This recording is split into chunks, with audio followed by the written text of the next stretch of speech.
Hi, this is Nito. Welcome to Nito TV. This is the part 2 of me drone impression. Some bit of info to those who's considering to buy or purchase or making the me drone as their first quadcopter or flying camera. Hopefully this video will help you to make a decision. For those who missed, here's part 1 of my first impression that covers the live event by Lei Jun and Hugo Barra.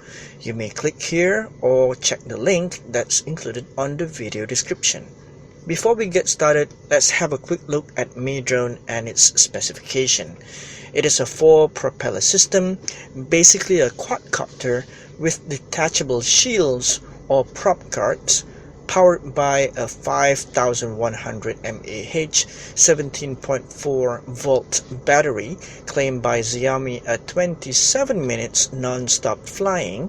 Comes in 2 versions, either a 1080p or 4K UHD camera with 104-degree wide-angle lens, a 4K camera at 3840x2160 pixels, supports recording of stills in RAW format. It transmits a 720p live video with low latency from up to 2 km distance.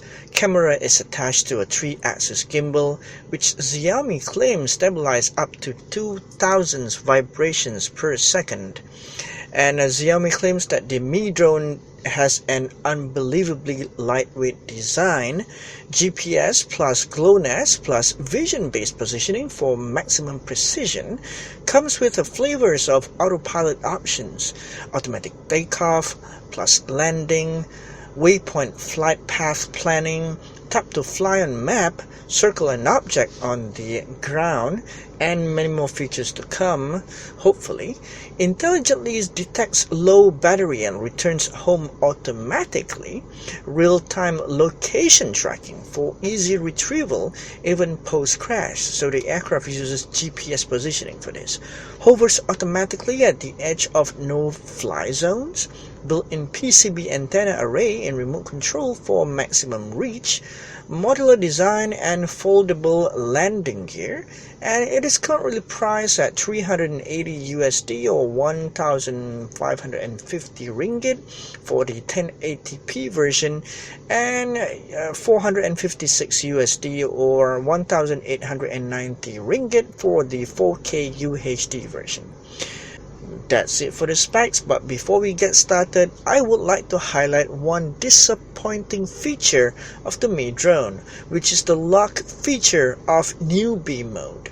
Well, what is the Newbie Mode, you may ask? We will cover about it in a bit. So without further ado, let's have a look at some new updates about the me drone and whether it is worth buying or not. First up is the packaging of the me drone. As mentioned before, I have doubts to the way they package me drone in the box based on what we have seen on their first live event. From my personal view, I'd say that their packaging does not seem to hold the units and accessories secure enough. And with the new videos and pictures emerging on the internet, it seems that the retail version packaging looks more secure and promising. However, the gimbal with camera is now packaged in another box instead.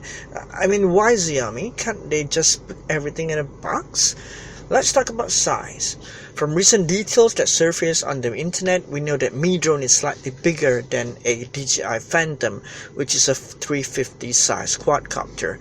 From my personal view, I'd say the me drone is a 450 size. If you're not quite familiar with the size, I'd say it's a medium-sized quadcopter.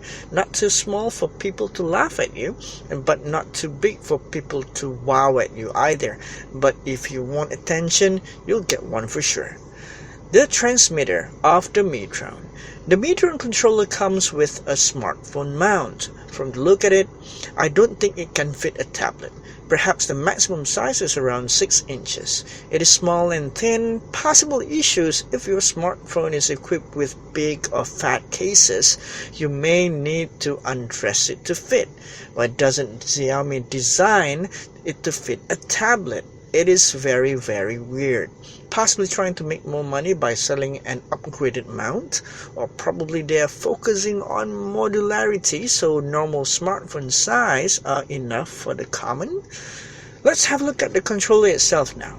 There are no labels on both back buttons. These buttons are used to trigger video record and snap photos.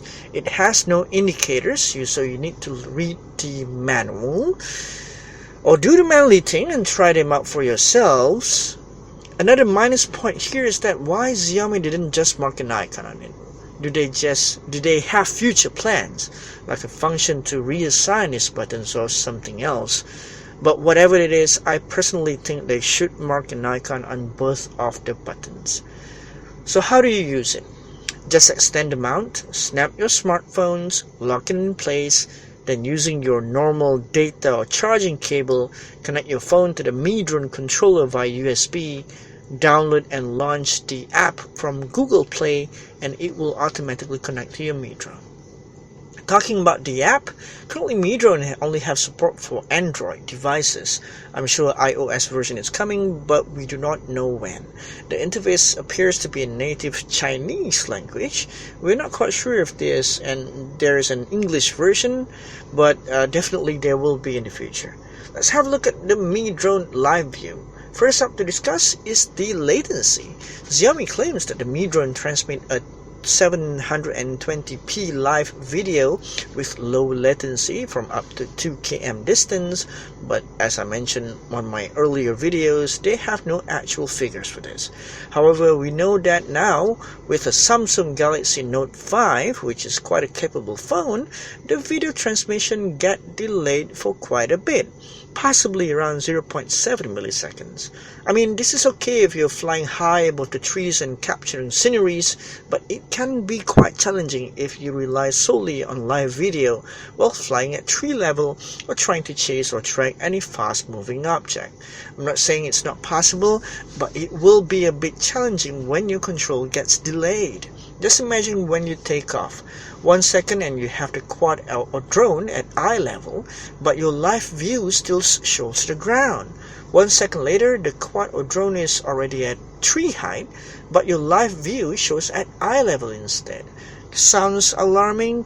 Quite, but there are also some other quadcopters or drones out there that have delayed live videos as well. So you just need to fly them slowly and carefully and you should be okay.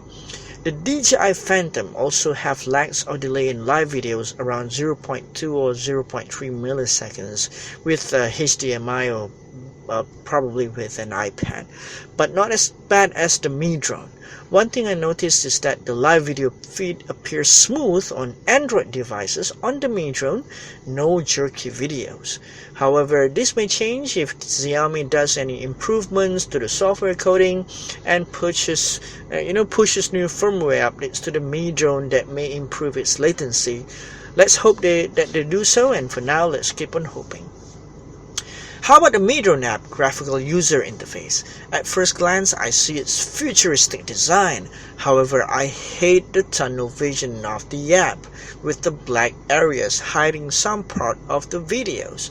I hope we can hide both the black thing on the sides by going full screen or make it transparent. I don't like viewing a cropped part of the actual video or picture. I mean, why Xiaomi limit the view?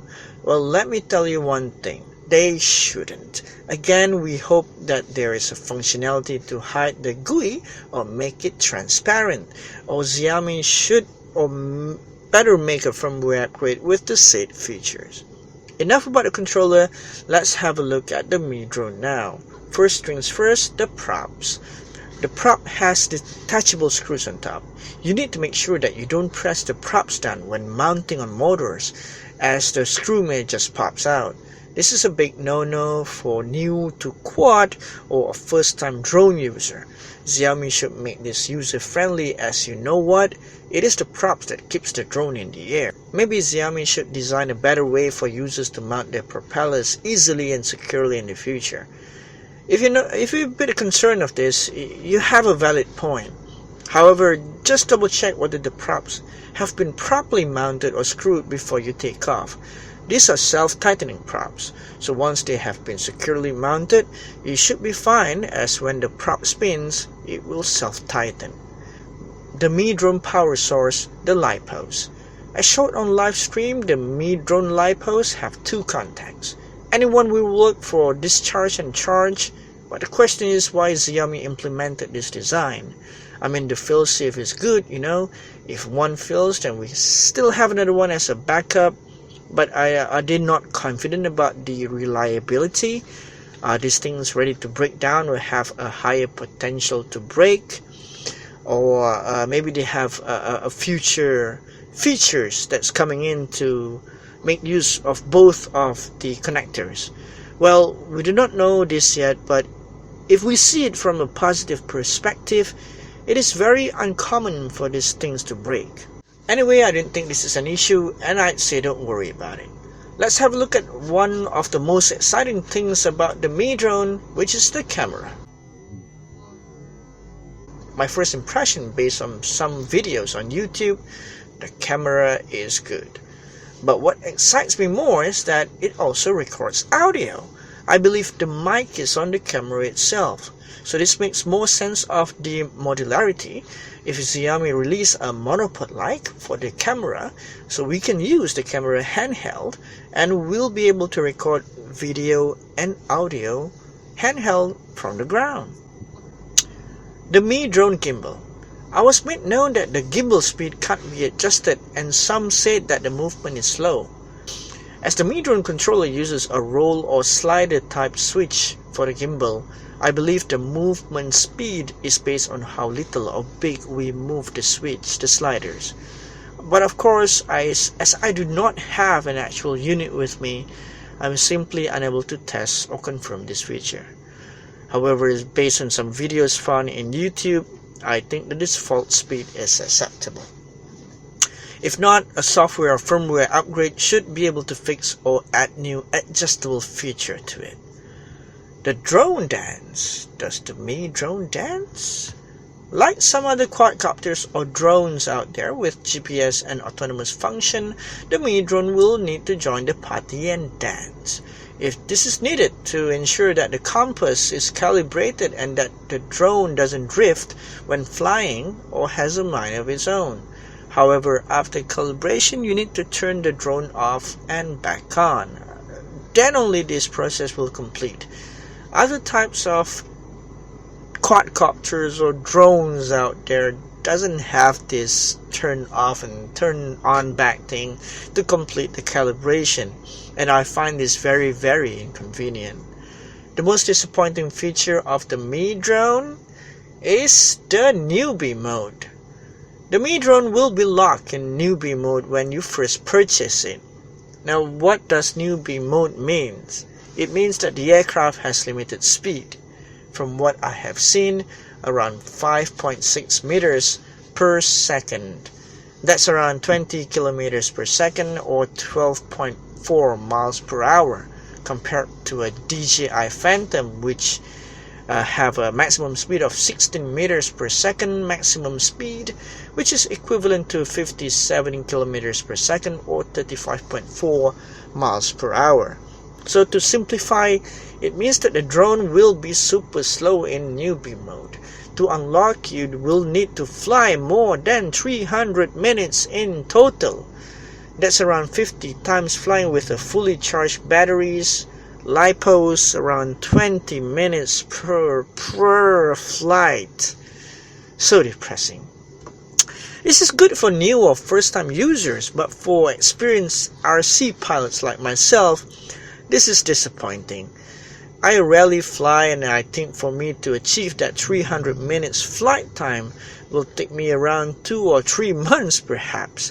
Xiaomi should, must include an override function for experienced users. The Mi drone height limit. Well, we know that the Mi drone can fly up to 2 km in range with the 4K version and 1 km for the 1080p.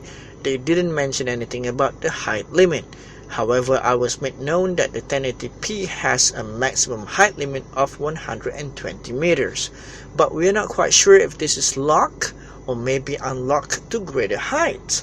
While 120 meters is what most considered a safe height for quadcopters or drones, possibly legal height in some countries. But what if you're flying on mountains or some other places that require higher altitudes to avoid hitting trees and buildings? or perhaps you have acquired authorizations to fly more than 120 meters. Well, whatever it is, 120 meters is quite high and will be enough for most users. I'd say not to worry much about it. So that concludes my review and impression of the Mi drone and whether it's worth buying or not. So to recap, the props are a little bit hard to mount. If you have an iOS device or tablet, you can't use it with the Mi drone as of yet, just Android smartphones for now. Newbie Mode sucks. Latency is quite bad, but not much of a problem if you fly higher than trees and keep your distance from buildings. The camera and gimbal provide smooth videos and good pictures, respectable control range. The Mi drone is beautiful and currently the cheapest that has a bundle of autonomous features like autopilot return to home and other autopilot fly modes that will free you from controlling the drone, so you can just focus on tracking objects and capturing great videos or pictures instead. It's a cheap flying camera, good for vacations or holidays, giving you another vantage point or perspective than your normal handheld cameras and video recorders. So that's about it for this episode. If you like it, please give it a thumbs up. More videos on games, reviews, and RC FPV coming up in the near future. Subscribe so you don't miss it. Thank you for watching.